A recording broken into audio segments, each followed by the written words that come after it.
donc les impacts du changement climatique que nous connaissons aujourd'hui, ce ne sont pas le résultat de nos propres émissions, mais c'est le résultat des émissions de nos grands-parents. Le changement climatique pose effectivement un véritable défi à nos démocraties. Et ce grand défi à nos démocraties, c'est est-ce que nous sommes capables de dépasser notre intérêt personnel, notre intérêt national? Est-ce que nous sommes capables d'agir pour des gens au-delà de notre frontière générationnelle, c'est-à-dire la génération de nos petits-enfants qui ne sont pas encore nés et qui seront les premiers touchés par les impacts de nos émissions d'aujourd'hui? La connaissance de l'enjeu climatique est très importante pour le passage à l'acte. Et du coup, de mobiliser une énergie qui est à la hauteur de ce challenge. Compte tenu de l'état de notre consommation d'énergie, l'importance de l'énergie fossile, en fait, on ne peut pas tenir les conditions qui feraient qu'on pourrait rester en dessous de 2 degrés ou aux alentours de 2 degrés. Ça, c'est l'effet de serre naturel. Et si on n'avait pas cet effet de serre, la Terre serait à moins 18 degrés Celsius. Grâce à l'effet de serre naturel de la Terre, on a une planète aux alentours de 15 degrés. Qu'est-ce qui se passe aujourd'hui si on rajoute du CO2 qui fait partie de ces petites molécules-là? Eh bien, il va se passer qu'on va déséquilibrer le système. Quand on met un objectif de 1,5 degré, c'est un objectif irréaliste.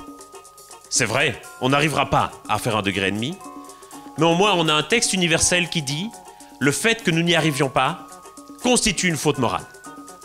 On doit être capable d'inspirer, on doit être capable de rassembler, on doit être capable de donner des informations, des indications, du savoir pour que toute cette énergie se transforme en action impactante et utile.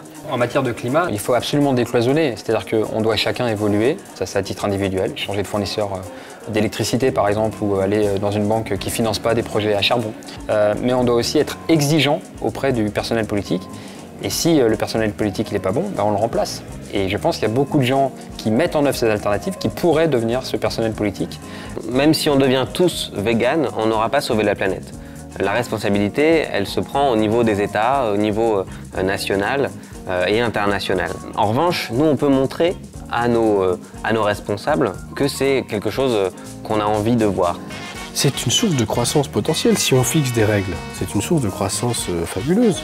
Donc c'est un projet collectif, c'est un projet économique. Donc il faut juste le courage, avec la pression de la société civile, il faut le courage des États pour dire on va dans cette ligne et on ne bougera plus.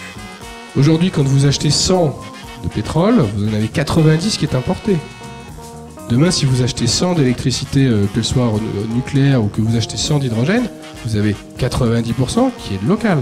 Donc c'est un moyen quand même de remettre le collectif au centre et de redonner sens à des projets communs.